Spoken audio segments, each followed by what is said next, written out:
ద్రాక్షారసం కానీ, మద్యం అంటే ఏమంటారు, బ్రాందీ విస్కీలు అవి తాగకూడదు అయ్యని చెప్తుంది.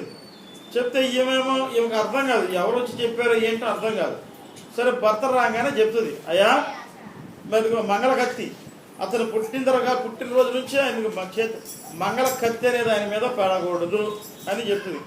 చూడండి 12వ న్యాయాధిపతుల గ్రంథము 13వ అధ్యాయము 1 నుండి కొన్ని వాక్యాల వరకు చదువుదాం. న్యాయాధిపతుల గ్రంథము 13వ అధ్యాయము 1 నుండి కొన్ని వాక్యాల వరకు.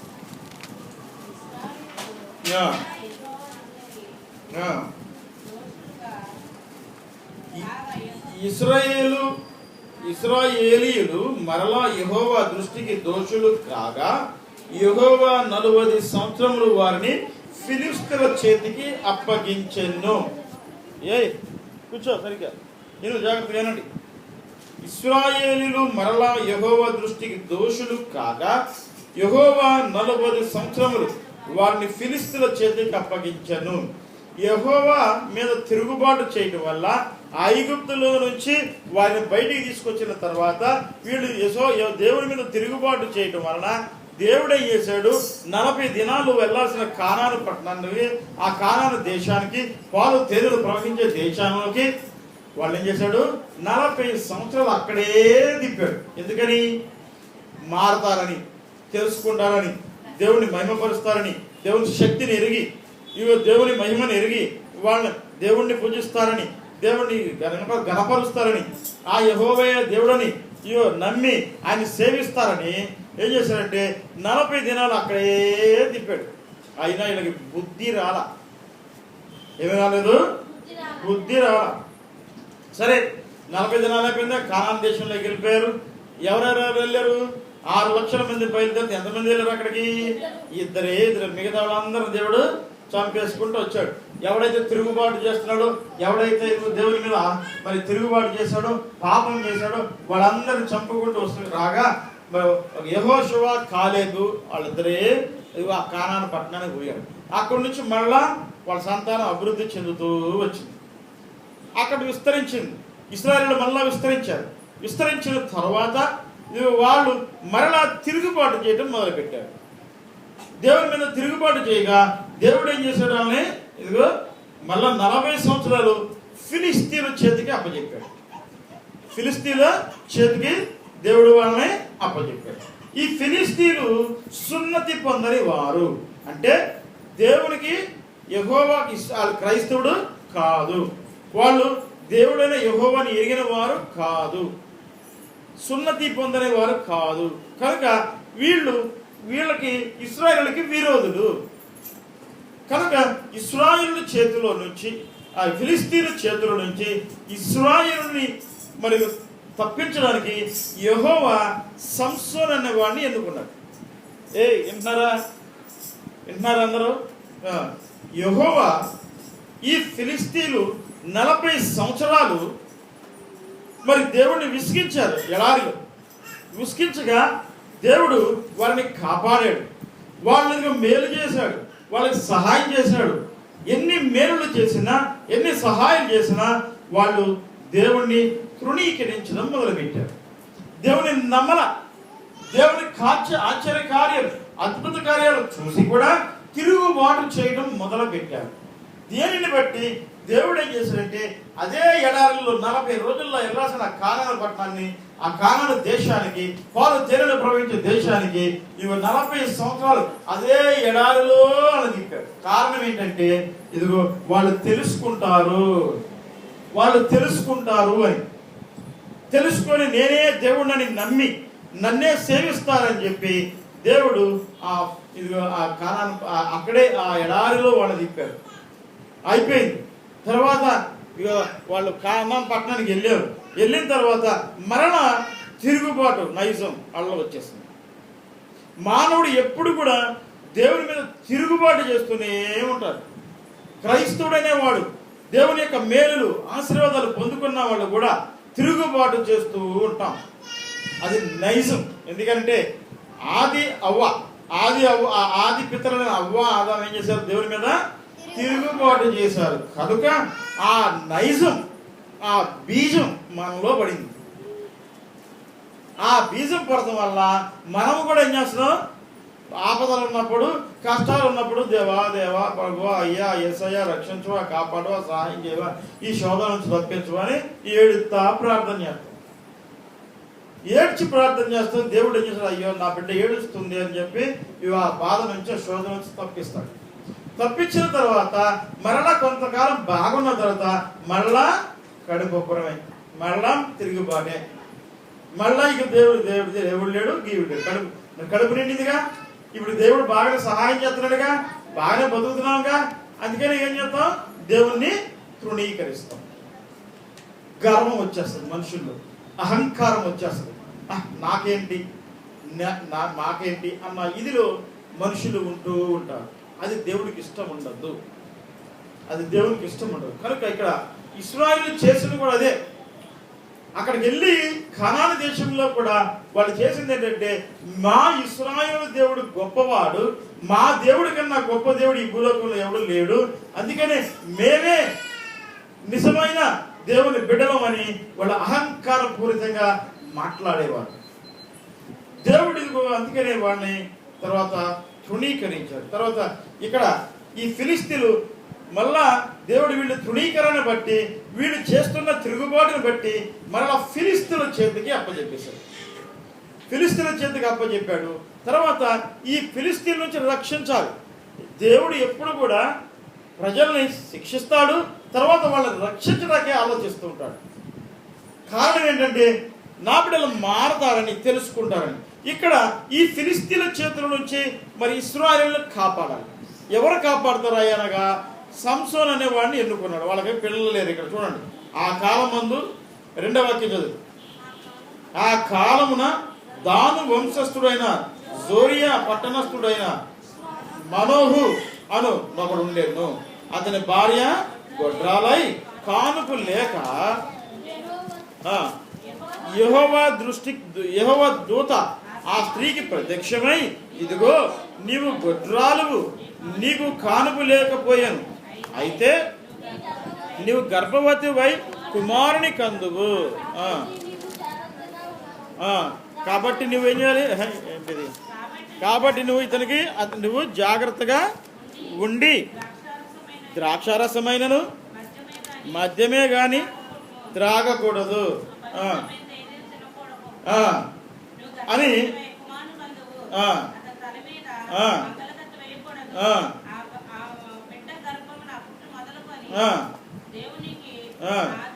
నాజీరు చేయబడిన వాడై ఫిలిస్తీన్ల చేతిలో నుండి ఇశ్రాయేలు రక్షింప మొదలుపెట్టువనని ఆమెతో అనగా. ఏంటంటే ఇక్కడ ఇశ్రాయేలుని దేవుడే మరి వాళ్ళ తిరుగుబాటు స్వభావాన్ని బట్టి ఫిలిస్తీన్ చేతికి అప్పచెప్పాడు. 40 సంవత్సరాలు బానిసలుగా ఫిలిస్తీన్ చేతికి అప్పచెప్పాడు. తర్వాత దేవుడు సరే వీళ్ళు 40 సంవత్సరాలు అనుభవిస్తున్నారు కనుక వీళ్ళని రక్షించాలి అని మరణ ఒకళ్ళ పుట్టించాలి అనుకున్నాడు. మరి ఆ దాను అనే ఊరిలో మరి ఎవరని పేరేంటి, మనోహు అనే కుటుంబం ఉన్నది. అతనికి భార్య పిల్లలు, అతనికి గొడ్రాలు పిల్లలు లేరు. దేవదూత అతనికి కనపడి ప్రత్యక్షమై ఇలాగ సెలవు వచ్చింది. ఏమని, ఇదిగో నువ్వు గొడ్రాలువు, నీకు కానుక లేకపోయాను, అయితే నీవు గర్భవతి వై కుమారుని కనుదువు, కాబట్టి నువ్వు జాగ్రత్తగా ఉండి ఏం చేయమంటున్నాడు, జాగ్రత్తగా ఉండి ద్రాక్షారసమనే గాని మద్యమనే గాని త్రాగకుందుము, అపవిత్రమైన దేనిని కూడా తినకుండుము, నువ్వు గర్భవతివై కుమారుని కందువు, అతని తల మీద మంగళ కత్తి వేయకూడదు, అది ఆ బిడ్డ గర్భమున పుట్టినది మొదలుకొని దేవునికి నాజీరు చేయబడిన వాడై ఫిలిస్తీన్ల చేతుల నుండి ఇశ్రాయేలు రక్షింప మొదలు పెట్టినని ఆమెతో అనగా. దేవదూత కనపడి ఈ పిల్లాడికి ఈ గీతలకు చెప్తుంది మన భార్యకి, స్త్రీకి. బైబిల్లో ఎక్కువగా స్త్రీలు పేర్లు ఎక్కువ ఉండవు. బైబిల్ ఎప్పుడు కూడా పురుషుల పేర్లే ఉంటాయి. గమనించండి మీరు, కొన్నిసార్లే అక్కడక్కడ పేర్లు ఉంటాయి, స్త్రీల పేర్లు. దేవుడు ఎప్పుడు కూడా ఇంటికి పురుషుడు శిరస్సు కాబట్టి యజమానుడి పేరే రాస్తాడు దేవుడు. ఇక్కడ మనోహ పేరు రాశాడు, మరి సంసార భార్య తల్లి పేరు రాయరా, స్త్రీ అన్నాడు అంతే. కనుక ఇక్కడ ఈమె గర్భవతి, ఈమె బిడ్డలు లేరు కాబట్టి దేవదూత కనపడి చెప్పగా ఆ స్త్రీ తన పెనిమిటి యొద్దకు వచ్చి, అక్కడ పెనిమిటి లేడు, అప్పుడు భర్త లేడు, ఆమె వచ్చి ఏం చెప్తుంది, ఇదిగో వచ్చి దైవజనుడు ఒకడు నా యొద్దకు వచ్చాను, అతని రూపము దేవదూత రూపము పోలినదై మిక్కిలి భీకరముగా ఉండెను. అతడు ఎక్కడి నుండి వచ్చానో నేను అడగలేదు, అతడు తన పేరు నాతో చెప్పలేదు. కానీ ఆలకింపము, నువ్వు గర్భవతివై కుమారుని కందువు కాబట్టి నువ్వు ద్రాక్షరసమునే గాని మద్యమునే గాని త్రాగకుందుము, అపవిత్రమైన దేనిని తినకుందుము. ఆ బిడ్డ గర్భము పుట్టిన మొదలుకొని చనిపోవు వరకు దేవునికి నాజీరు చేయబడిన వాడై యుండినని నాతో చెప్పాను. ఇక్కడ నాజీరు అనగా దేవునికి సమర్పించుట. ఆ బిడ్డ ఇక దేవుని కొరకే వాడబడాలి, దేవుని కొరకే ఆ బిడ్డ నాజీరు చేయబడ్డా. నాజీరు అనగేంటి, దేవునికే సమర్పించుకునుట. ఈ బిడ్డను దేవుడు సమర్పించుకున్నాడు. ఆ బిడ్డలు ఆ తల్లికి, నీకు నేను కుమారుని ఇస్తున్నాను, వాళ్ళు ఫిలిస్తీన్ చేతుల నుంచి అతను నిన్ను మన ఇశ్రాయేలును తప్పిస్తాడు, మీ ఇశ్రాయేలులందరూ నా ప్రజలందరూ తప్పిస్తాడు, కనుక నేను మీరు అతను నాజీరు చేయండి, అతన్ని నేను నాజీరుగా చేసుకున్నాను కనుక అతను నావాడే. కనుక నీవు మంగళ కత్తి అనేది అతని మీద పెట్టకూడదు. మంగళ కత్తి పెట్టడం ఏంటంటే క్రాప్ చేపించకూడదు, బోడిగుండు గీయించకూడదు. సరే, దినదినము దేవుడు మరి సరే ఈ మనోహకు చెప్పినప్పుడు, భర్తకి చెప్పినప్పుడు భర్త మరి నమ్మల. నీకు చెప్పింది ఎవడు ఏంటి, సరే ఈసారి కనపడితే మరలా నాకు చెప్పానంటే తర్వాత మళ్ళా ఒకసారి ప్రార్థన చేస్తాడు. చూడండి 8వ వాక్యం చూడండి. అందుకు మనోహు, నా ప్రభువా, నువ్వు పంపిన దైవజనుడు మరలా మా యొద్దకు వచ్చి పుట్టబోవు ఆ బిడ్డకు మేము ఏమి చేయవలనో దానిని మాకు నేర్పునట్లు దయచేయమని యెహోవాను వేడుకొనగా దేవుడు మనోహ ప్రార్థన ఆలకించను గనుక ఆ స్త్రీ పొలములో కూర్చుండగా దేవుని దూత ఆమెను దర్శించెను. మనోహ ఏం చేశాడు, ప్రార్థన చేశాడు, ప్రభా నీవు నా భార్యకి కనపడి ఇదిగో చెప్పావంట కదా, సరేనయ్యా ఇప్పుడు ఆ బిడ్డని ఎలా పెంచాలి, ఆ బిడ్డ కొరకు మేము ఏం చేయాలో మరియు మరలా నాకు ఒకసారి కనపడవా అని ప్రార్థన చేశాడు. కనపడ్డా లేదా, వచ్చాడా దేవుడు, కనపడి చెప్పాడా, కనపడి మరలా అతనికి మళ్ళా దేవదూత వచ్చి చెప్పింది, దేవదూత అతనితో మాట్లాడింది. కనుక మనోహు చూడు 12వ వాక్యం చూడు.